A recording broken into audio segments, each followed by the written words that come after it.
Oi gente, sejam muito bem-vindos ao meu canal, meu nome é Ana Pérez, eu sou escritora e roteirista de terror. Heart Eyes, O Terror à Primeira Vista, foi um filme que recém chegou na Netflix semana passada. E ele é um filme que fez muito sucesso nos Estados Unidos, mas será que vale a pena assistir esse filme?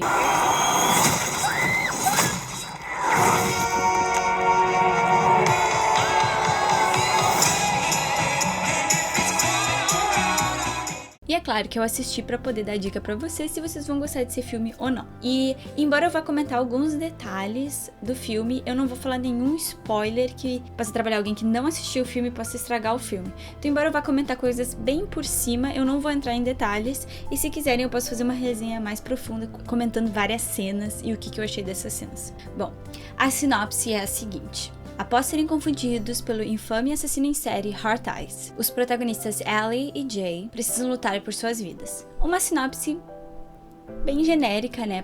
É um slasher, mas ele é um slasher com uma comédia romântica. Então sim, esse serial killer, que eles chamam de Heart Eyes, porque na máscara os olhos são em formato de coração, ele mata só casais apaixonados. O que, né, mostra uma pessoa extremamente amargurada, mas que gera, assim, uma premissa para um filme muito engraçado. Essa premissa eu achei ela bem original e eu sei que nos Estados Unidos eles adoram fazer esses filmes com essas temáticas desses feriados, né? Então tu tem muito filme de terror de Natal, tu tem muito filme de Halloween, obviamente, mas eles adoram pegar esses feriados. Tem até do St. Patrick's, que não é nem deles o feriado, mas eles, né, tem. Então eles gostam de pegar esses momentos e criar esses filmes de terror bem inesperados. Heart Eyes foi dirigido pelo Josh Rubin, que é o primeiro filme que eu assisto desse diretor, mas ele é conhecido por realmente misturar comédia com terror. Que, embora pareçam gêneros muito diferentes, é tudo sobre, né, a precisão do timing. E por isso que a gente tem, né, um dos melhores diretores, né, dos últimos anos, que é o Jordan Peele, que tem realmente uma jornada muito extensa na comédia. A Ali, então, a protagonista, ela é interpretada pela Olivia Holt, que fez alguns filmes da Disney.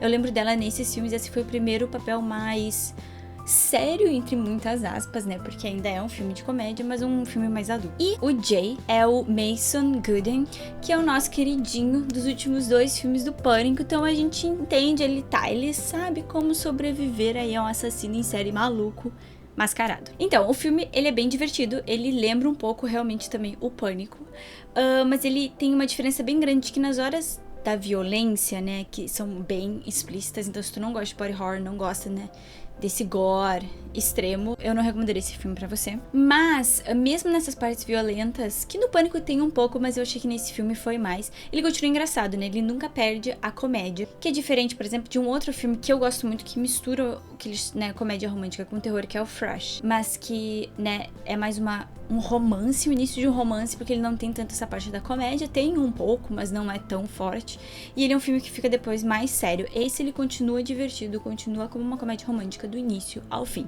O que eu achei muito interessante, diferente, e mostra também como às vezes acontecem essas misturas de gênero, mas no fim um gênero acaba predominante. No Fresh, pra mim, seria o terror e o drama, né? Esse terror mais sério.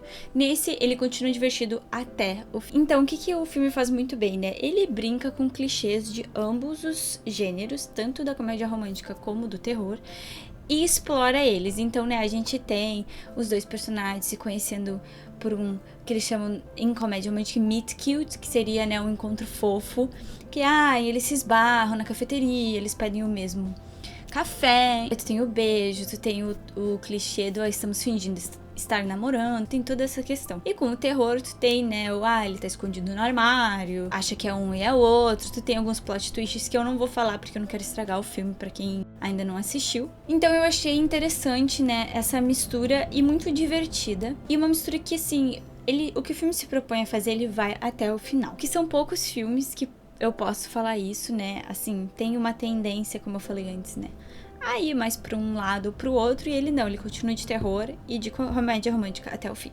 Então é claro, né, que tu tem aí todo mundo sabe como comédias românticas geralmente acabam, né, então assim, não será um filme que vai te surpreender com a sua narrativa, com talvez um outro plot twist ali.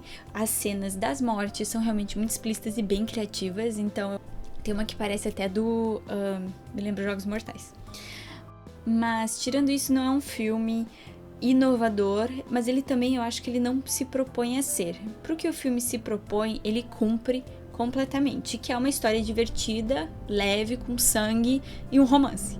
Então, se é isso que vocês estão procurando, eu recomendaria esse filme. Ele me lembrou um pouco Casamento Sangrento também, né? Que é um filme que eu falo recorrentemente aqui no canal. Eu acho o Casamento Sangrento mais parecido com esse filme do que o Pânico.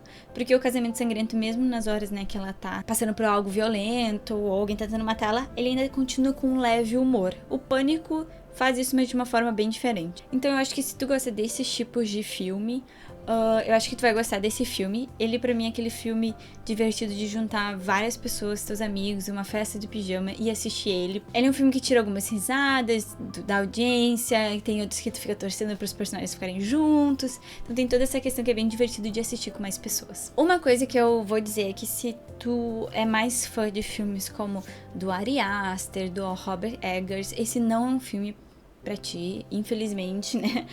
Mas tá tudo bem. E eu acho que a gente, como pessoas que são fãs de um gênero, a gente também tem que entender onde que a gente entra como público-alvo, porque se tu não gosta de comédia, tu gosta de um terror mais pesadão, um terror que seja sofisticado na forma como ele usa o gênero, que não use tantos clichês, que reinvente muita coisa, esse é um filme que tu não vai gostar e tá tudo bem.